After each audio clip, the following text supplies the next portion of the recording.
The entire team at the Emsolation podcast acknowledges the traditional custodians and cultures of the lands and seas on which we live and work. We pay our respects to all First Nations peoples, elders and ancestors. We acknowledge that sovereignty was never ceded and stand in solidarity towards a shared future. I personally want to acknowledge the traditional custodians of the land on which I record this podcast every week, the Wurundjeri people. I recognise their continued connection to the land and waters of this beautiful place I call home. Always was, always will be. Emsolation. I am an agent of chaos, but I'm an agent of organised chaos sometimes. And Michael Lucas. First we barrel the pork, then we pump it and dump it. This is Emsolation. I mean, your genes are very strong, very strong. I can't believe my genes aren't in there going, scat, get out. You're in Emsolation. Well, hello there and welcome to Emsolation. My name is Emsolation. I'm a writer, a singer, a stand-up comedian, a podcaster, a maximalist power queen, and a neurodivergent magic brain.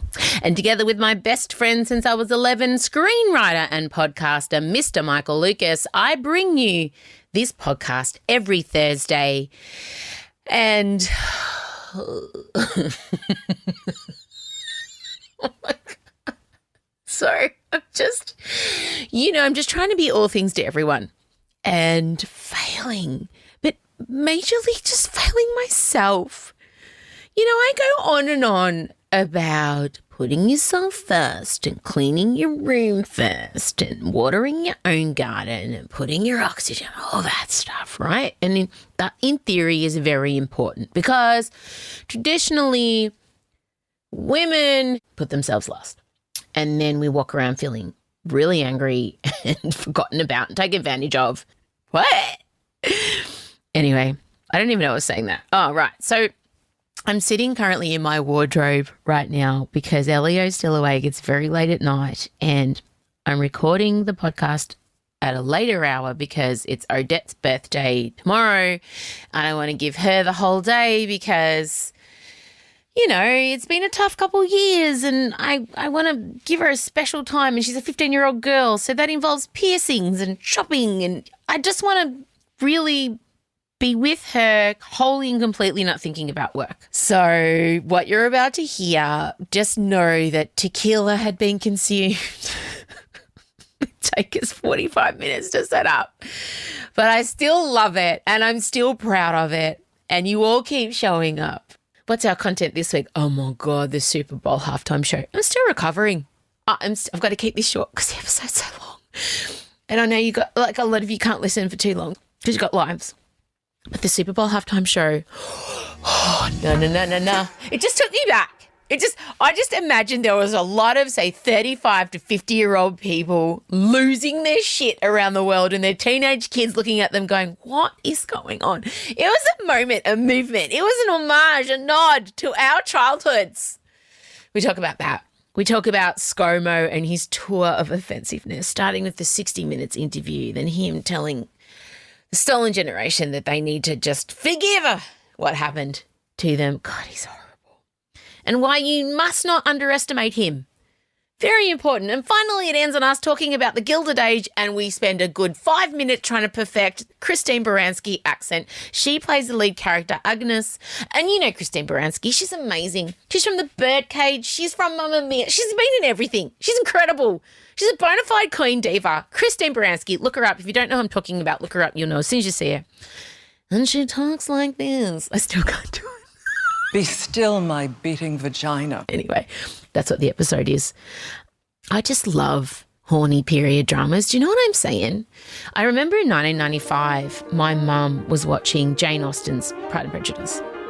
And, of course, Colin Firth playing Mr. Darcy.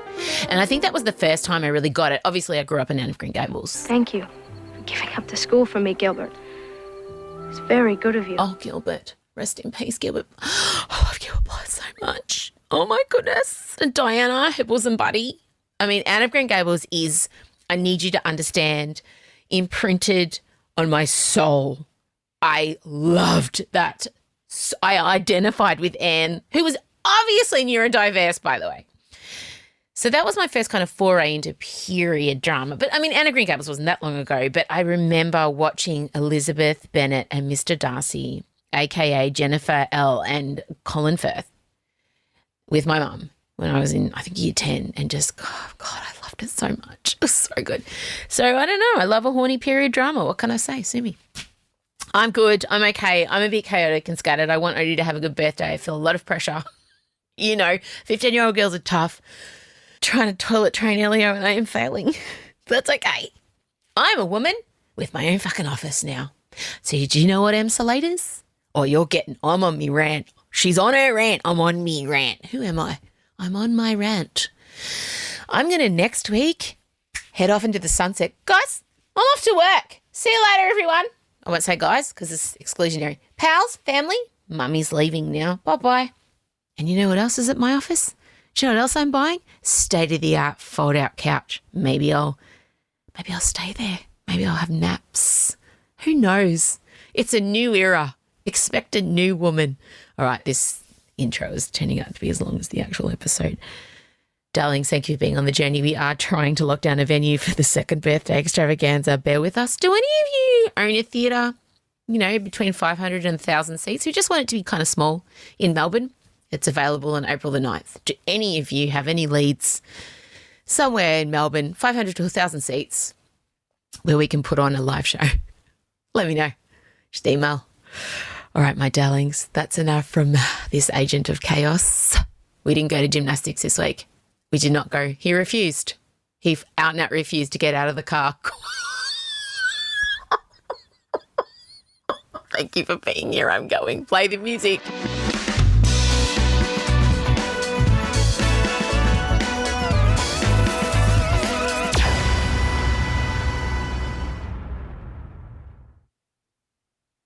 M. Luciano and Michael Lucas. This is Emsolation. Michael Lucas, welcome to the last official episode we will not do in the same room together. Basically, we're going to be in the studio together next week. In true Emsolation fashion, it's been clusterfuck, multiple computers. I'm in the wardrobe with a ring light and tequila. Elio's still not in bed. It's 9:30 and the dog's barking. It's not fine. Nothing about that is fine. So here we are. How are you? Look really well now. Thank you. Are you recovered? Because you were missing last week. Have you recovered? I have, thank you. I had quite the health event. Yeah, it was the most severe of food poisoning. And so, I pulled muscles because I was that violently sick. But it was only, the initial burst was 9 hours, right around the time when we would have been recording. And it did linger for a few days. But now I'm in that phase now when you regain your health and all of a sudden just... There's a certain magic to that first day where you feel like a normal person again. I feel pretty, oh so pretty.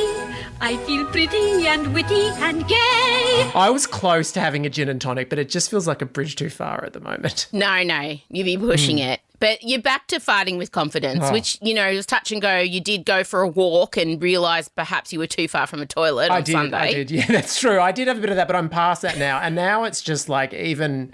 Just a normal bowel movement is an absolute miracle, and I am grateful for it.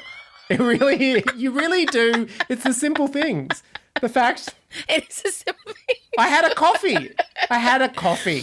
And I did not think it's going to come shooting out one end or the other. I just thought I'm going to drink this coffee and digest it, and it felt like a privilege. You do. You sit on the toilet when you're in the throes of terrible diarrhea and you're like, I will never take a solid turd for granted ever again. Either way, great progress for Bebe. It's been a huge week for us. We had too many things to pick from, but I do want to start with something that's just electrified me, and that is the Super Bowl halftime show. Take me back to the Eltham roller ring blue light disco R&B special.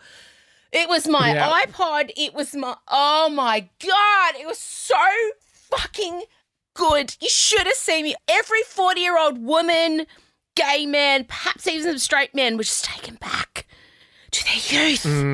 And God, you've watched it? You've seen it? Yeah, please. Like you, no idea who plays whatsoever. No interest in any other, except for the national anthem. No interest in any other aspect of the entire event. But that halftime show, it's really a real big annual happening for me now. I really get excited about it. And it very rarely disappoints. Like, but this year, I agree. I weirdly, I don't normally like the omnibus bring a whole lot on. I normally like just one headliner who's going to drive it on through. But this year, because they stuck with the one genre and it was legends only, and also the way they designed it, it felt like it just reinforced that rap and R&B is the genre that has defined our time here on Earth. And they had banger after banger and legend after legend. Oh, my God. I couldn't breathe. And for me, obviously, there's been so many amazing halftime shows. Gaga, Madonna, Prince, Janet, J-Lo. Everyone's done it, right? You know, if you put them side by side, we could critique and argue, but this is the one that affected me most emotionally because of the nostalgia attached. And, you know, first of all, my kids are like, oh, they're doing like a vintage show. And I was like, you fucking what? What? But they're right. You know, when we were younger and they'd let, like, I don't know, someone from the Beatles or Joe Cocker or someone perform, and we'd be like, oh, it's for the old people. This was for the old people. That's us now. They put Kendrick in so people of my children's age would care. Kendrick Lamar. He was in there so some people under the age of 40 would care. And like, so we had Dr. Dre, Snoop Dogg, Eminem, Mary J. Blige and Kendrick.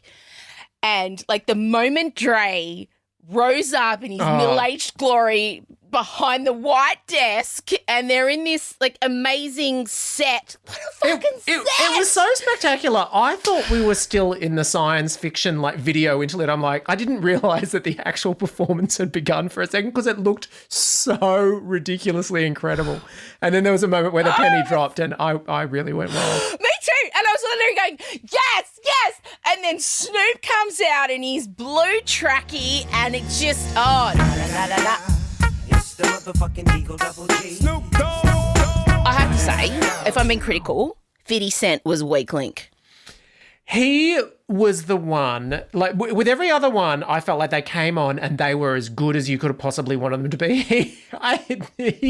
He recreated the video in the club, which was him, you may remember. But didn't age up the dancers. So the dancers with him were original age of when he was, say, 25. Yeah. But now he's, I don't know, 50. But the dancers were still 25. That's right. And I was like, let's get some middle-aged dancers in there, guys. He did the hang down upside down from the roof, but where he used to look just ripped and cool and just unbelievably like this fierce vision of strength, at this point you were like, ooh, I'm a bit worried about your back. Ooh, is that going to be... They didn't show him getting down from that position too, and I felt cheated. I felt like, I want to see how that man, surely there's some assistance there. But, you know... They didn't show the transition. Nah, they cut to the hot dancer. Of the five minders running on to like help him down. I don't know how he did it, but I really wanted to know. And you know what? I still loved hearing that song though. That as well took me back.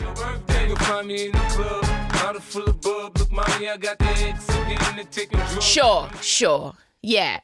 But, I mean, the highlight when Fiddy points to the roof and, Mary J. Blige, I'm shouting. I did think of you when she came out. You know, we talk about J-Lo looking amazing for 50. Not that we celebrate that, not that that's important, but we do note it. Mary J. Blige is 51, and my God, they're in her white mirrored bodysuit, but it looks like leopard print, her thigh highs, her amazing long blonde hair, and she just gives. And it's just like no more dramas playing, and I'm just like, no more tears. And I was just, oh my God. And Beyonce and Kelly were in the crowd singing along. Oh, yeah. Yeah, it was a lot. I couldn't cope. She was amazing. And when she went for that final run on No More Drama, I mean, it was crazy. No more. I need a peace of mind. Peace of mind.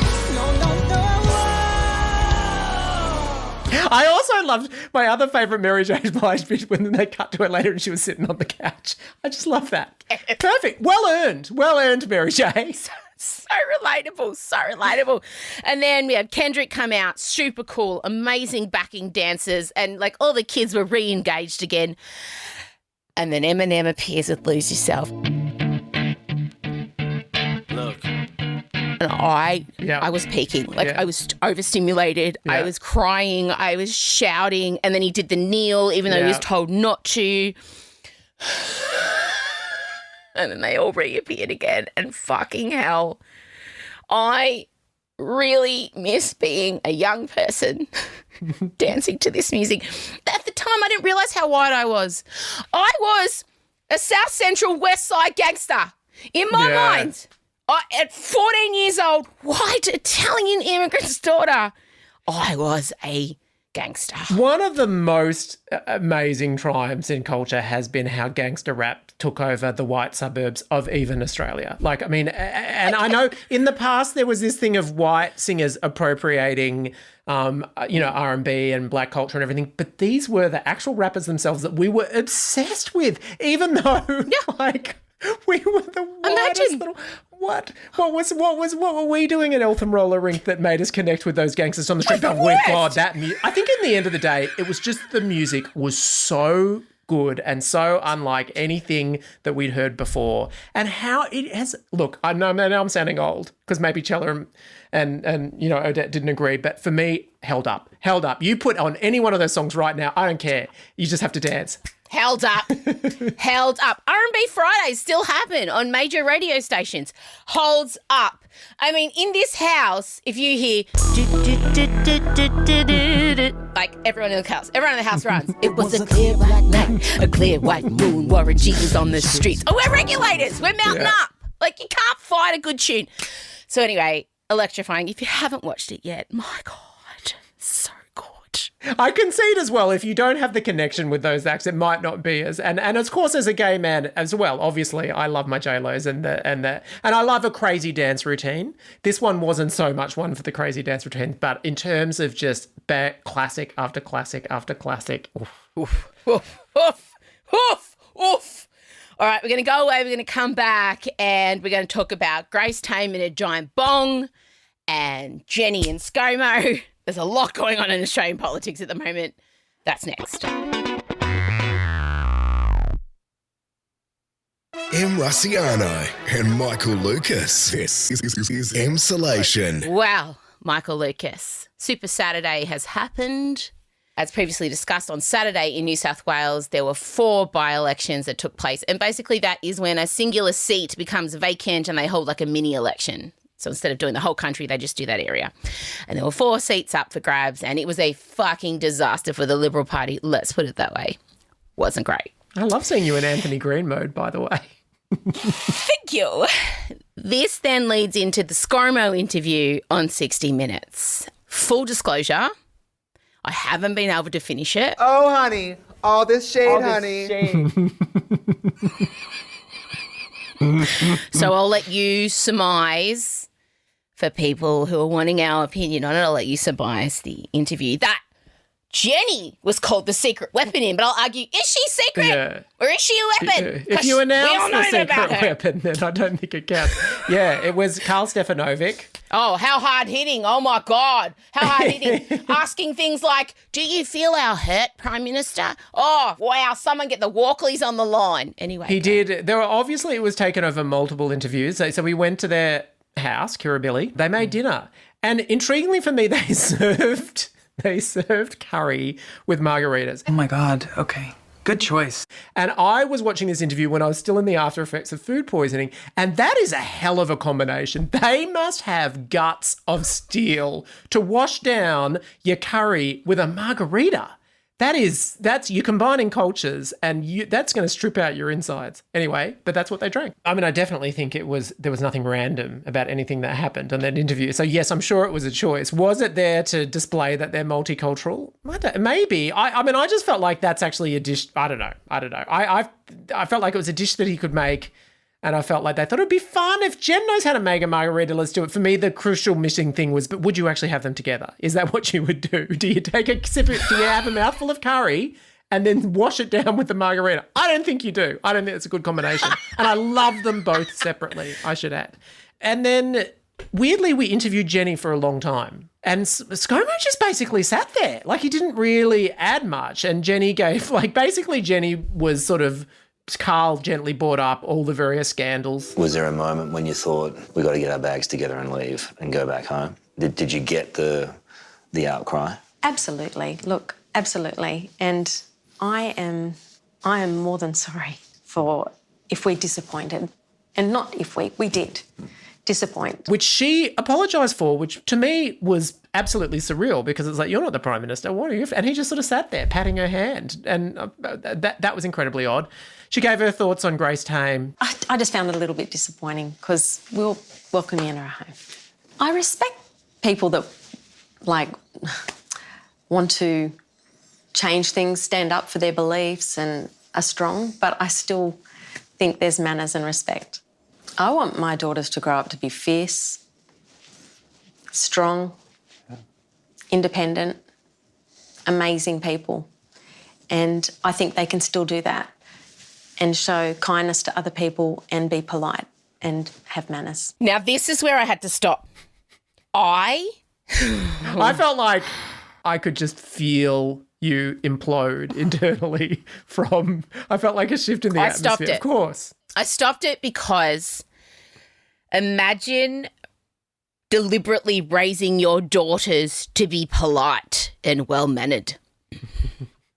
There is a certain internalized misogyny about that aim. And the idea is being polite with women equates to not making people feel uncomfortable, not really speaking about how you feel. And the problem with teaching girls to be polite is that it allows men to get away with abhorrent behaviour because we are taught to not want to make people feel uncomfortable. It can result in situations where we are in danger, but we don't want to hurt the man's feelings. And maybe we're being coerced into something we don't want to do. So teaching girls to worry about putting someone else's feelings in front of their personal safety or how they're feeling at that point in time is so fucking dangerous. And it's just soul destroying that a woman said that in her position on national television, and perhaps there were some parents nodding along going, yeah, there's a difference between your daughters learning to be respectful in certain situations as opposed to your daughters learning to smile and wave regardless of if they're feeling unsafe or unhappy. They're two different places. And when she said that, I threw the remote at the television and walked off. But I wonder whether, me too, absolutely. And also I was really frustrated when she said, I just wish the focus had been on all the incredible people coming in. I just found it a little bit disappointing because we'll welcome you into our home. And I had this reaction of, Kirribilli House is not your house. That is the that is Australia's house, where our taxpayer dollars pay for to keep that going, okay? Let's just be clear about that. You've got a house in wherever you live, Cronulla. It's not your house. And she's the Australian of the Year. She can wander on into Kirribilli House as far as I'm concerned. It really surprised me that in that situation, I just felt like the most obvious thing to do was to take the high moral ground. And the fact that she criticised her on that level, I sort of felt like, have they done research and realised are the quiet Australians out there going, oh, she should be a lot more polite? Do they think that they can really get people on side by drumming that? Because I had the same reaction as you. Yes. But then I pull myself back and think, are they connecting with a whole batch of thinking and voters that... Yes. It's a dog whistle. He is the king of dog whistles. That guy, I think we all like to think that he's making these weird blunders and miscalculating. But I think we're severely underestimating Scott Morrison. I truly do. And I think he's found a way to fly under the radar and appeal to the people who are going to vote for him and perhaps the people who are covertly feeling a little bit displaced by Labor or the Greens and they're on the fence and they're worried that, they're being challenged, everything's too woke and too politically correct. And I think they're the ones he's going for. Scott Morrison isn't going for any centrists or lefties. And I think everything he's doing now, including what happened this week, so it's 14 years since Kevin Rudd apologised to the Stolen Generation. Oh. I got to interview Kevin Rudd after that, 5 minutes after he apologised. And I was on breakfast radio at the time, and it was the most extraordinary moment in my broadcasting career, and I'll never forget it. And ScoMo gave a speech this week on the anniversary of it. And staggering. I had to reread it so many times. So obviously the apology was historic and something survivors and their families have been waiting a very long time for, right? It was so important and such a huge cultural moment for this country. And on its 14th anniversary, our current Prime Minister chose to deliver the line, sorry is not the hardest word to say. The hardest is I forgive you. So, in effect, our Prime Minister told First Nations people that they need to forgive the policies of the stolen generation. And I just want to remind everyone that over the 70-year period this policy was in place, 1 in 5 First Nations children were removed from their families, and it was as much as 2 in 5 in WA. And ScoMo has basically said, you need to forgive. It was just truly breathtaking. It's a dog whistle. I'm telling you, this guy doesn't do anything accidentally. And if you think that he's just some blundering idiot, then he's even more dangerous than we all believe. And look, Senator Lydia Thorpe, who's a First Nations woman, she tweeted, "This is outright disrespect to all those affected by the stolen generations in this country. How dare you ask for forgiveness when you still perpetrate racist policies and systems that continue to steal our babies? This is not an apology." And if you think this election is in the bag for Anthony Albanese, you are severely mistaken. I can't stress that enough. It is not. It is absolutely not. The other thing was the ukulele situation. But everyone knows the chorus. Yeah, go. Take me to the April sun in Cuba. Oh. It occurred to my brain that it was a strange choice because in a lot of Hawaii's national music. Yeah, I know. It really did feel like it was giving us an insight into the Hawaiian holiday. And is that where you want to take us? I don't know. I just thought, what? Why is he doing this? It was in Hawaii while his country was burning, but he's chosen to perform on, like, essentially the nation's national instrument. They know that, I don't hold a hose, mate, and I don't sit in the control room. But I do want to let everyone know that it didn't rate. It didn't. It was intriguing. Muster Dogs on the ABC outrated it. And it was a big drop from the week before. And also it had a massive lead-in of Married at First Sight, enormous, biggest lead-in in television. And, yeah, it was a real switch-off, which, I don't know, maybe gives me hope. Who knows? Now, before we move on, it would be remiss of us not to mention the Grace Tame bong photo. I mean, just when I thought the week couldn't get any better, when Mary J Blige burst forward. And I think it had the reverse effect, because people were like getting their bongs out for Grace. A bunch of celebrities were posting themselves, huffing on enormous bongs, small bongs. Will Anderson did. And I loved it. Like, me too. You want to get high? No, we don't want to get high. But honestly, as if it was going to have any other effect other than making her more of a champion. And also, it's a rite of passage, for Christ's sake. As you can attest, there's no more of a turbo nerd in the world as a teenager than I was as a teenager. I was the biggest nerd, and even I have had that rite of passage. And she responded today. She's tweeted out that she admits that she was playing April Sun in Cuba on the oboe. Like, she had a crack at ScoMo even today. So, yeah, I loved it. The word bong really amuses me. I don't know why. I saw the photo and I laughed. Like, I just was like, oh, for fuck's sake. So, I mean, I don't care. Makes her more of a legend in my eyes. I do think it is absolutely revolting that people are going through trying to find ammo on her. That just seems... Let's not forget why she's in the public eye, and that feels kind of repulsive. But in this case... Absolutely.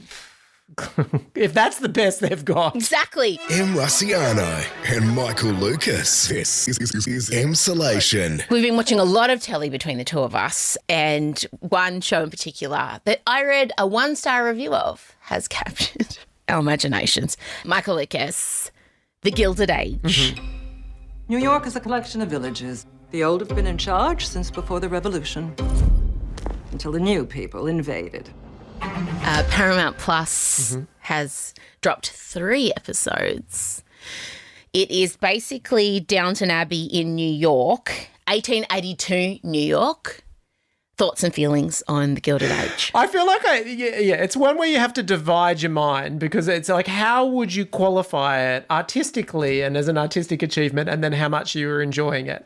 And I guess for me, ultimately, it has taken the torch from And Just Like That. And just like that, I walked myself home. Because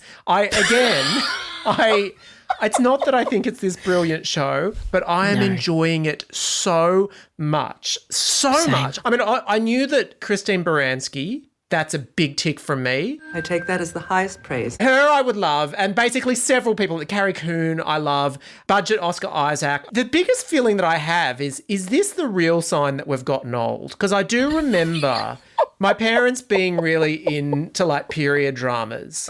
Yeah, and same. I am hard into this. And you might say, oh, but there's been Bridget and stuff, but this isn't sexy. There's a bit of two gays have done a little bit of snuggling, but that is it. There has not been any sex scenes or anything like that.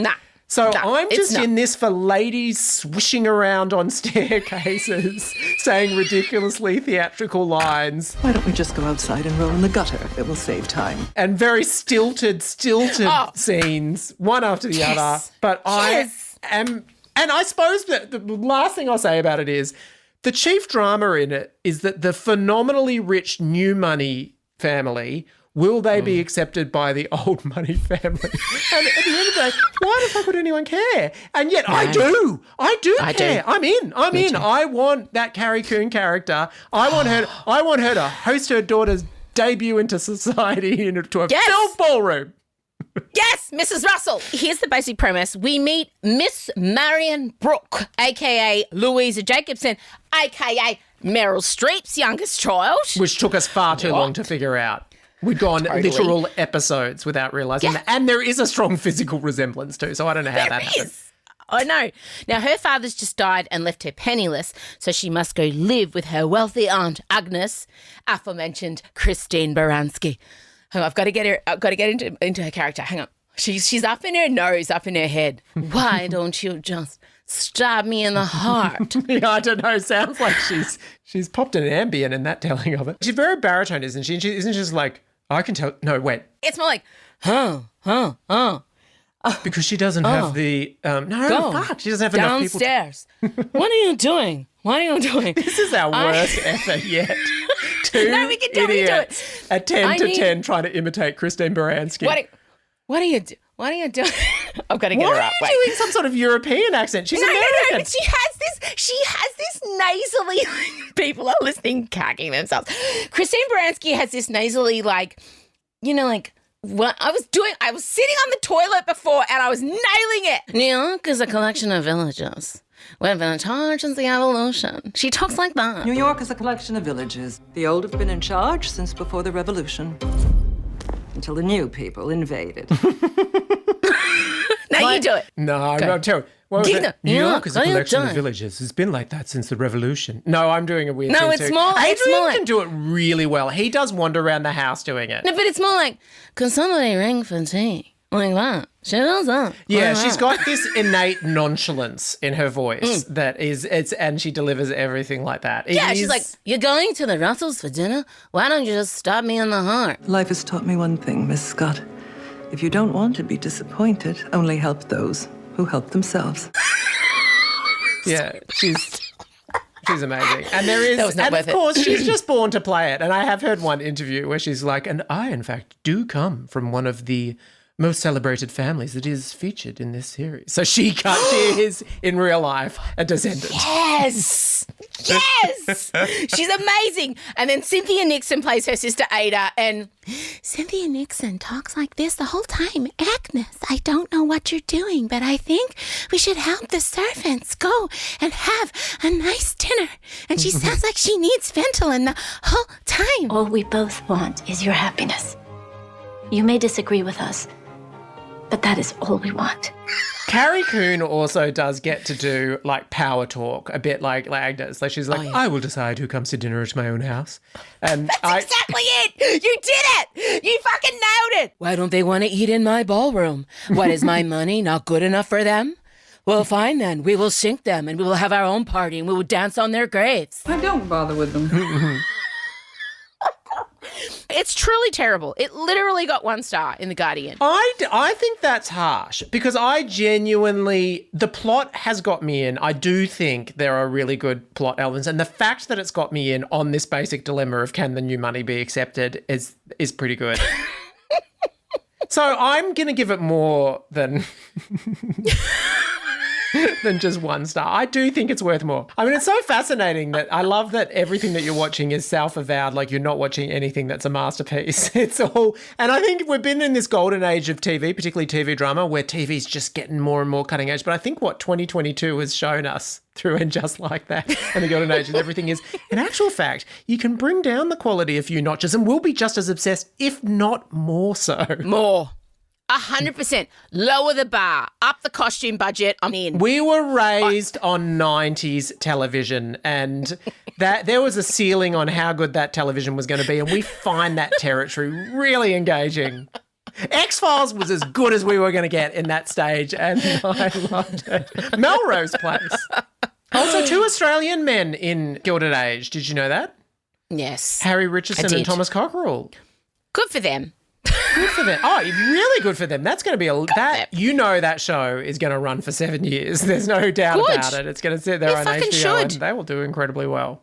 It's terrible and I love it. And Bridgerton Season 2 is back March 25th. Very exciting. This whole house is poised and ready. Even Scott is on board with this. So, all right. I'll talk to you soon. Talk soon. Bye. Bye. This is Emsolation. All right, my darlings, that's it. Another episode of your favourite podcast. I'm assuming we're your favourite. We set a very high standard. We do. As chaotic and, scattered as we are, we have some tight infrastructure, boundaries, editing. I want you to feel like you can breathe, but also like you're safe. It's a fine line I tread. Michael treads, we all tread. Next week, we'll be coming to you from the Emsolation Studios. I'm pretty pumped. I'm not going to lie. I'll be spending the weekend zhuzhing it, setting it up, and making it look amazing. Don't forget to sign up to our newsletter that gets sent out on Thursdays, and also follow us at Emsolation Podcast. Make sure you're following us on Spotify. That really makes a difference on the charts. And also tell a friend. We need you. We need all of you to pick your favourite episode and just send it to somebody who you think will benefit from our particular brand of whatever this is. I appreciate you all very much. I also want to take this opportunity to thank my team. You all know who you are. We're all going to be in the same room next week. Yay! All right, my loves, have a fantastic, wonderful week. Happy birthday, Odie. Happy birthday, my darling. She doesn't listen to the podcast, but I know I've said it. So until next week, my darlings. Be good, but don't be polite. Fuck polite. Fuck that. And don't even be good if you don't want to. But do not raise your girls to be polite at the expense of their happiness or personal safety. I cannot say that enough. Raise fierce, outspoken women who in the moment are brave enough to say exactly what they want and why. Okay, why? Emsolation with Em Rusciano is a Spotify exclusive podcast hosted by Em Rusciano with Michael Lucas. Executive produced by Benjamin Wasley. Produced by Em Rusciano. Edited by Ezekiel Fan at Entente Music. With videos by Liam O'Brien. Socials by Marcella Rusciano Barrow. With assistance from Jem Evans and Georgia Watts. Plus occasional technical wizardry, wine and coffee from Em's dad Vince. Get more Emsolation by following the Emsolation podcast on Instagram, where you can also sign up for our weekly newsletter. You can join other Emsolators at the Emsolation group on Facebook. The answer is Harry Styles. If you love what we do, share this podcast with a friend and make sure you're following us on the Spotify app. Thanks for taking time out to listen to this week's episode, and we look forward to chatting with you again soon.